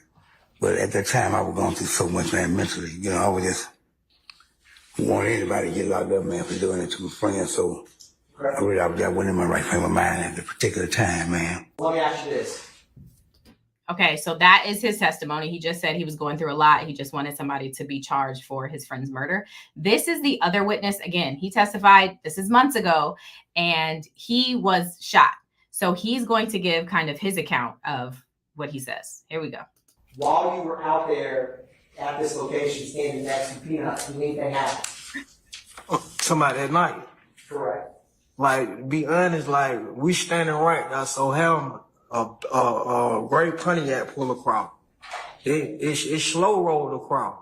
Before the Pontiac pulled out, I told you about the funny movement going on. Like, just so we're all clear, did you guys hear the car? Did you hear the car he said that went slow rolled in front of them? I'm going to rewind it because I need you to hear what kind of car he says did this. Like, Correct. Like, be honest, like, we standing right now, so him, a gray Pontiac pull across. It slow rolled across. Before the Pontiac pulled out, I told you about the funny movement going on, like, there was a call came through. Before, I didn't include this clip, but he had testified that group of people that we watched that are all congregating in front of the barbershop, he says everybody was moving really weird. Like it was a weird feeling. Everybody was moving weird. And then he's saying that some call came through to somebody's phone and it's the gray Pontiac. So I'll play. So him, they had, the car had pulled out there when the Pontiac slow rolled across the barbershop. And it came out the teeth. They shot like 3 times where we want to see we got some guns. Soon they got right now by the nut. And when all the commotion happened. What stood out about the car you saw? I mean, in terms of what drew your attention to it? It slow rolled across, and the first thing, it creeping across. Like on boys, you watching boys, anybody seen boys in the hood, you know it's a drive-by. Were you able to get out anything before? I tried to get it out before I get ready to tell them drive back. They was already out the one, at the T. And when you say out the T, what do you mean by that? On sunroof. What was the person out the sunroof doing? He had a chopper with the mask over his face. And did you see, what was that person that was with the chopper outside the sunroof doing? Were they looking around? What were they doing? Like, basically, like they were looking for their man. You know, you ride by, they say on the shooter, you ride by looking like, where he at? You hit right here just to make the crowd move, and you went straight at your target. Now, when that car got closer to where Peanut was standing, was there more or less shots? All the shots. And when you say a chopper, what do you mean by that? A Honda shot, machine gun. If you remember or recall, about how many shots did you hear from that machine gun? Probably about 100. What did you get shot? Let me ask you that. Yes, sir. Where did you get shot? In the back. So that is the other witness that they had testify who was an eyewitness. He says that it was a Pontiac, doesn't say Infinity. He says that the car slow rolled at some point during cross-examination. I think with Doug Weinstein, he even says that it had stopped for like 10 seconds, the car. He says that the person came out of the sunroof, had a mask on. He also said that it was 100 shots. So that so far is what they've been saying. Again, there are more clips. I'm sure there are more clips, but I pulled some of the larger clips to put together what the state's theory is. And if this was just a murder trial, if you took away the RICO and you took away everything else and it was just the just the murder trial, what the state has put across is the most confusing thing I've ever seen in my entire life. And I've watched so many trials. And it is the most, I cannot imagine being a juror because these people testified months ago. We see the video footage, and then you get Quindarius Zachary, get Kenneth Copeland. Even their versions are conflicting. Quindarius Zachary only mentions the Infinity, and he says Yak is in the Infinity. We just watched the tape. Yak never got into an Infinity. He was in a Pontiac the whole time. So anyway, if you've been with me for an hour and a half, I hope that was interesting. I hope you were able to follow along. I mean, as much as we can, because it's a state's theory. I wanted you to leave as confused as I am. Oh, hold on. Let me go back to here because I had another one. Shout out to the super chat from my mother. These guys need to stop drinking in Atlanta. That's what you wanted to contribute to the conversation. Shout out to DA Adrian Love being in here. We haven't produced one thing in our case. Patty won't let me drop the charges. I better not end up as exhibit and no more motions. Thank you. I hope that it really was interesting. And, you know, as nerdy as I am with all of this stuff. We're leaving as confused as we came, for sure. But all of that to say thank you again. Please like, subscribe. I am going to figure out how to... Hold on. Thanks, Mel. My question marks are much larger now. Here's what I will say before I go. Here's what I will say. I think the biggest thing, at least for me, the biggest thing I will be paying attention to going forward, right, is for them to tell us who was in the Pontiac, who they allege was in the Pontiac with Yak, who was obviously there, who they allege were specifically in what they say is the Infinity. I think you can assume that they're saying Shannon was in there because they say he is the trigger man. So, like, who else was in there? As well as a real theory as to why, if Yak is in the Pontiac, why they charged him. Is it because they believe that he was a lookout? But I think the other thing that's just worth highlighting is that Kenneth Copeland and Quindarius Zachary said that Yak was hanging out with Bushi and happened to see Nut. So I just want to understand, like, what's the state's theory as far as why they are charging, you know, 5 people. Let me put it up.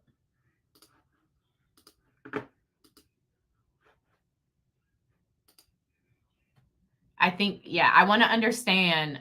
What would be great is for the state to actually place the 5 people that they have charged, place them in this situation, in this instance.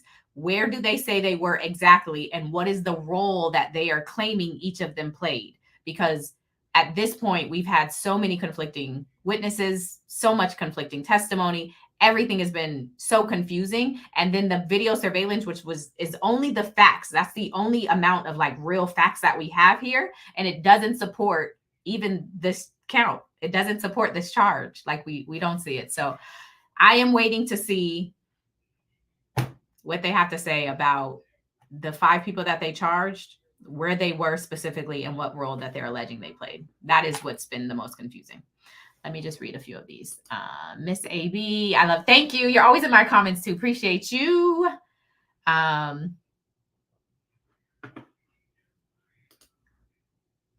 You know what? That's a good question. I should go back and listen specifically to what this, I probably should have started this video specifically with what the state alleged in their opening about the Donovan Thomas murder specifically. Maybe I'll go back just to, like, see if that'll help place it. Because I don't know. You want love in the state to do actual work. No one on this case has done any. That's fair. No one has. Yes, I have heard this. I haven't made a video, but yes, it was, who was it? Somebody help me. Quilmarvius? It wasn't Nichols. It was, hold on. I can tell you in a second. I'm sure you guys have probably written it down in here already. Huey, there you go. It was Huey, whose mom, I think this mom and sister have both been charged now with bribing. I did read it, yeah. Okay, let me see. Anything else that I missed? Yeah, and they originally did charge Antonio Sledge. They charged Kenneth Copeland. They charged Shannon Stillwell the first time and the second time. So he has consistently been charged, and they say he is the trigger man. And then they also charged Demekion Garlington the first go round before 88 Sprinkle got it. Those were the charges. Or that's who was charged.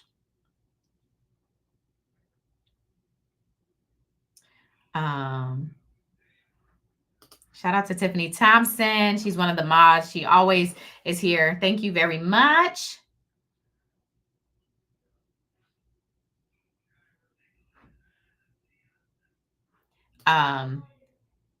Demekion was originally charged, but these are the people who are charged for the murder. right now. He was originally charged, but those charges were dropped when the ones with Sledge were dropped. Listen, if any of them watched the live, first of all, DM me and tell me if I said something wrong.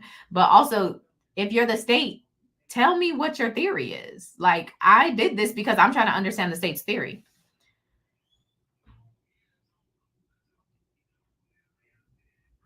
Oh, yeah. First, shout out to Thugger Daily, first of all. He helped me too, because I was like, yo, remember this video? Tell me what day it was. And this is, I'm happy you said that, because let me show this really quick.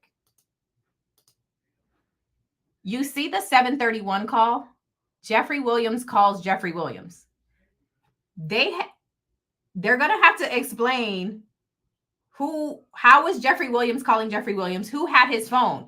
And I think the biggest thing that shows is that if there's two phones under Jeffrey Williams' names, how do you know which one Jeffrey had? And how do you know if he had any of them? Because obviously somebody had one of the phones. So how do you know that multiple people didn't have his phones? They're going to have such an uphill battle, and I'm sure Steele's going to get on them. That's why phones are always challenging when you have celebrities. You have to prove who had the phone. Prove it. So, and Jeffrey Williams calls Jeffrey Williams makes no sense. And shout out to Thugger Daily. If you're on X, you have to be following him. He's also going to be joining other platforms, so make sure you follow anywhere you see him. Am I missing anything else? I got to. That's my song. Okay. Yep. Kenneth Copeland also admitted to having multiple phones. The other thing, this is the other thing I just want to point out, because I was rewatching one of the cross-examinations, and it was with Sprinkle. And I don't remember if it was Steele or Sharp, but Sprinkle did not. We have the phone records. We do not have the location data. You know, one of the things I'm sure everyone wants to know is, show where the phone was. Get the location data that shows where the phone made the call from.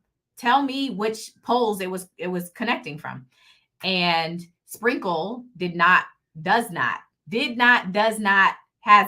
gotten that data. He said he didn't believe he had reasonable cause, probable cause, to get that information.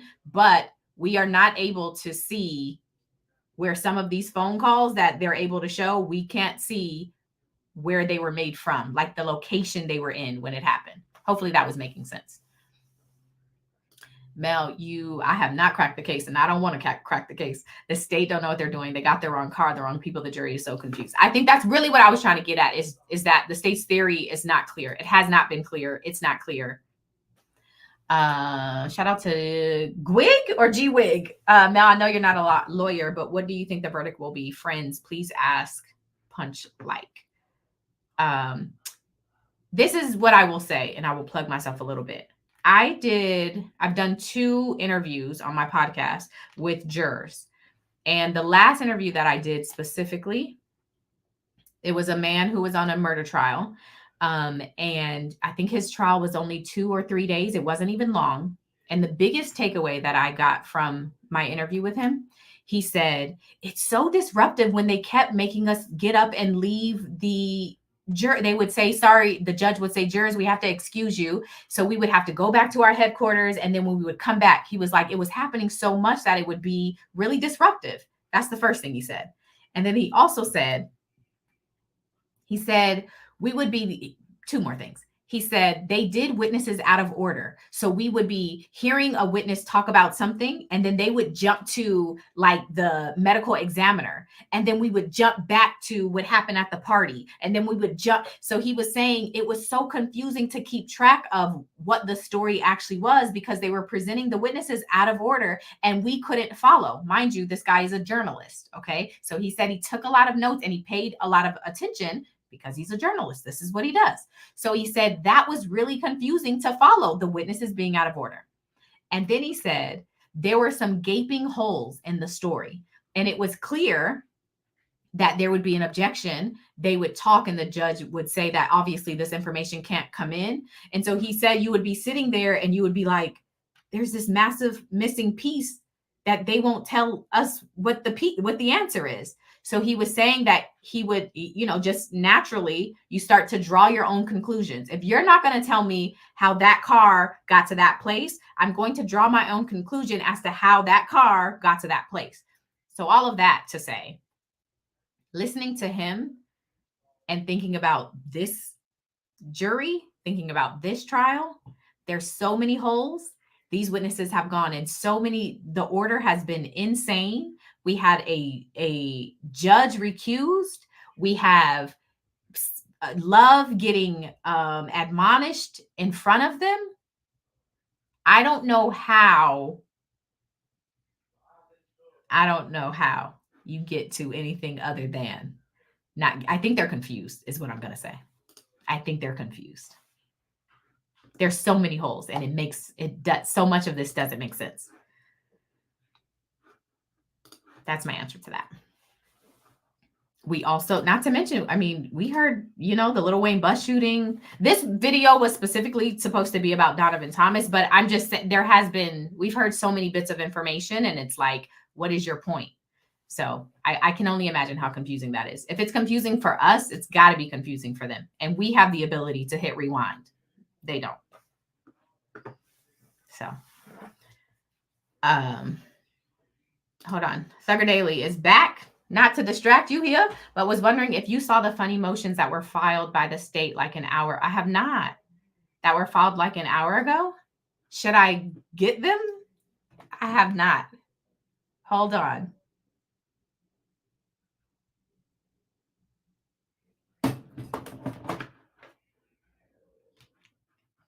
Hold on. Let's see.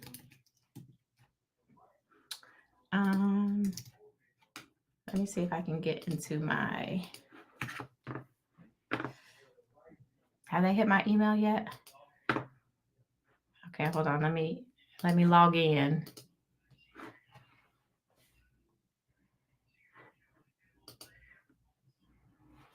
I put them on Twitter, but I can also DM you I think I have my Twitter set up here. Let me see. Oh, look, Kat sent them in my DM. Thank you. Let me pull it up.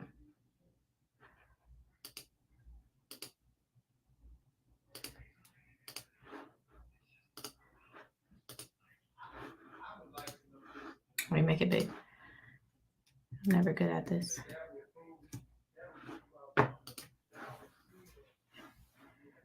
Should I download it? Is that going to make it bigger? Hold on.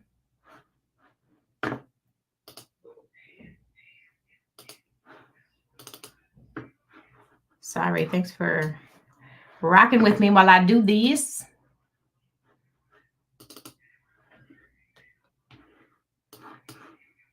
Okay, hold on. Let me pull this one up.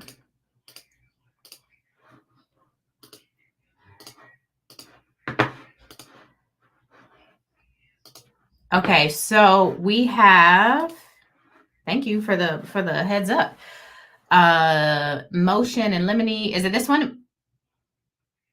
Motion in limine to allow the state to present all relevant evidence to the jury and to deny. Listen, I want to go black and gray right now. Like, I wish I could put the filter over my face right now. Hold on. To present all relevant evidence to the jury and to deny defendant objections to the presentation of relevant evidence on the basis that said evidence is a waste of time. The state of Georgia by and through Fonnie Willis, District Attorney of Atlanta. Is this the page? Oh, basically. Okay. And what? Hold on.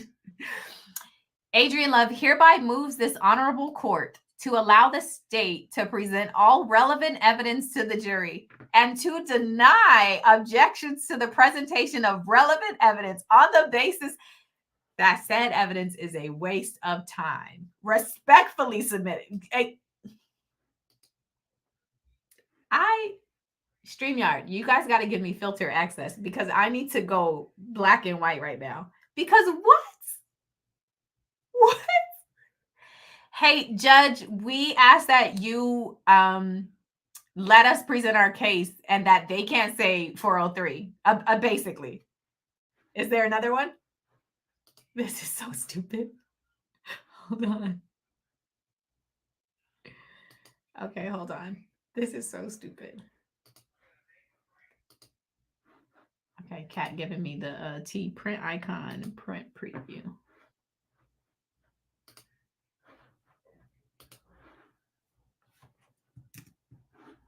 I'm new to this. I don't always do okay, hold on. Let me do the next one. Does this show good?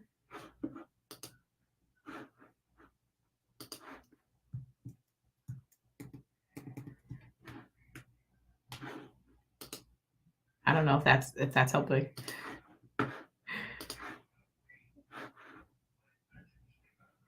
I'm just going to read it. Motion in limine to revisit evidentiary. She's basically this honorable court to revisit the court's ruling excluding State's Exhibit 528Y attached here too on the basis that the exhibit contained. This is not about the phone number. Is this? I'm about to scream. Hold on. This is the exhibit. She wants the judge to how did she say it? Revisit. It is not. It is not.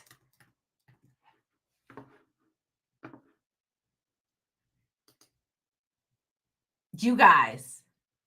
Seriously? If you need the context, last week, I am stunned. This is stunning. Wait.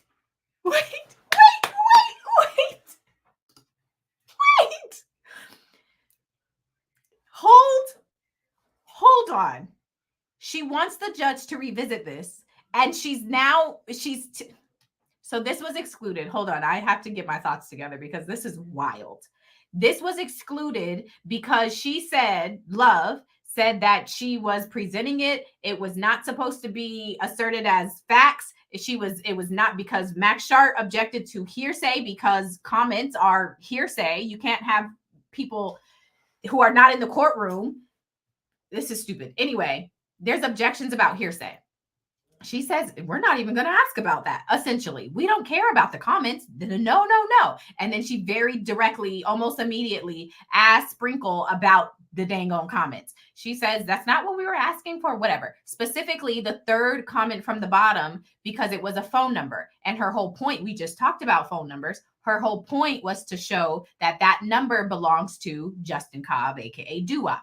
So now she's re-included it and whited out the beginning numbers and left the last four. Matter of fact, I should go back to my notes to figure out which number I was trying to say that one was. That is wild. That's wild. I hope this is addressed tomorrow because I have time. I have time for a good time. That is... I can't believe... Okay. All right. This is what we're in. That's why we're at 140 days. Because you're asking to please allow us to present our evidence and also asking to reconsider that. Okay. All right. That's what a time. I guess that's true. After you watch this much, it stops being surprising. This is wild though. Not one single case law cited. This is just, hey, I know you said no already, but can you please try again? I know you said no, but look what we did. We've now X'd out the begin and left the last four. Anyway, thank you for sharing that, Thugger Daily and Kat, for putting it in my. Thank you very much, because that's insane. These are okay. What time is court in the morning? I think it's at 9:30 EST. I'm on the West Coast, so I'm on PST. but maybe 9:30.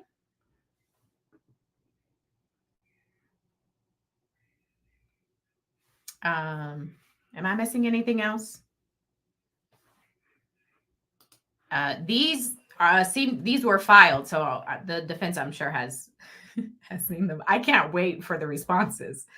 There's no point to. I'm sure they'll probably address maybe verbally tomorrow if it's brought up.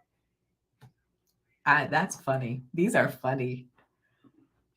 As if there's not other things that the states could be using their time doing. I think that's what is so funny. That there are other more valuable things you could be spending your time doing instead of writing a 2-sentence motion that is of nothing. Like, we've been here for 140 days. This is what you want to spend your time doing instead of revisiting the witness list, instead of pulling together your theory about count 2. We have 53 other ones to get to, and this is what we're spending our time doing. Yeah, that's what she said, right? The phone number isn't a comment. It's a phone number in the comments. That's essentially what she was trying to say. Don't get me to bashing. Let me make sure I didn't miss anything. I've been wondering why A. Bennett and D'Angelo White didn't just plead the 5th. I don't know about D'Angelo White. A. Bennett was held in contempt before she even testified. I don't know.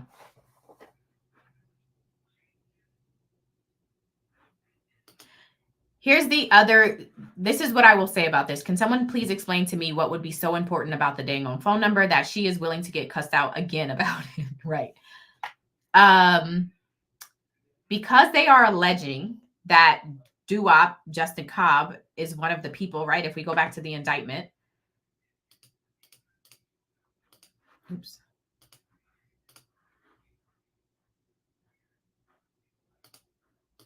I gotta go back to the page.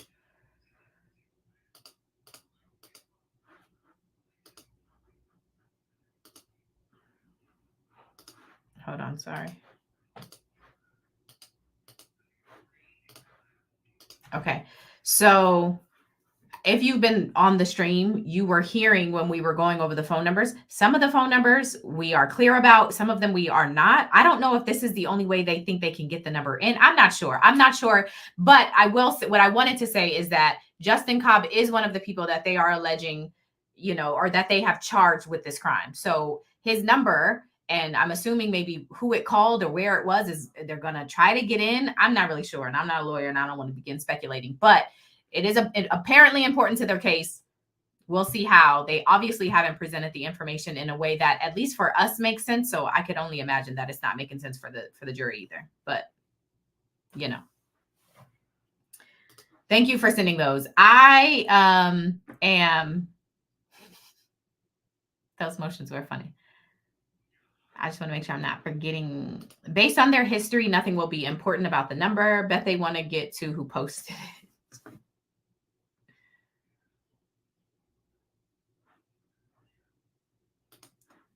Is Love trying to get a mistrial so that they can retry the case better? There is a lot. Ashley Merchant has made a video which was essentially went viral. I think the clip specifically about it has gone viral, which specifically went to that Jeffrey Williams would not be, if there is a mistrial, he would not be able to be retried again. And that has to do with the fact that Brian Steele filed a speedy trial on his behalf.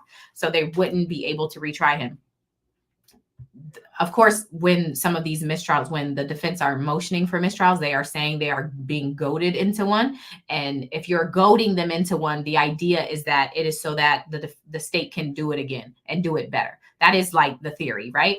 But you've heard, if you've been watching, you heard Whitaker say she does not believe that the state is trying to goad them into a mistrial. She does not believe the state wants a mistrial. She essentially thinks they're unorganized and are throwing this case together as they go, which we see. Okay. This is the last comment I will address, and then I will get out of here because I need to pick up my child. What has Thug done? They haven't proved anything. The other thing why I wanted to make this video is that we went through all of that, and the involvement of Thug is so sparse in this whole thing. You know, they have their theory, which we are trying to figure out exactly what it is, but it's really hard to understand and see any proof as to, you know, they have these records about this Infiniti, but they can barely prove the Infiniti was the dang on car who did it. Like, they can't even prove that. So we know for sure he rented a car, right? That's what the records, the rental records say, but their own witness got up there and said it was the man who got shot was on the witness stand, and he said it was a Pontiac that slow rolled and stopped, and it was 100 shots. So yeah. All right. I appreciate y'all for joining me. I don't really do lives very often. I prefer to make my video, post it, and go on about my day. But this was a lot of fun. Thank you for pulling up. Thank you to Kat and the Kat gang for pulling up. Thank you, of course, to Thugger Daily. Make sure you're following and supporting them on all the chats, all the things. We'll see when I can do this again. It wasn't actually that bad. I get in my head about it, but this was dope. And we was 1,400 strong. If you're not in the Patreon, join my Patreon. But I also am going to figure out how to turn on my chat. I mean, what's it called? Kat, what's it called again?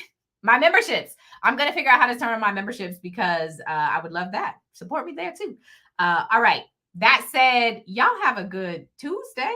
We're going to be back in court, tomorrow. So we'll see how it goes. Hit the like button, subscribe, share, do all the things. I hope it was a good video. I hope y'all had fun. All right. Got to go be a mom. I'm not a lawyer, but I am a mama. Bye.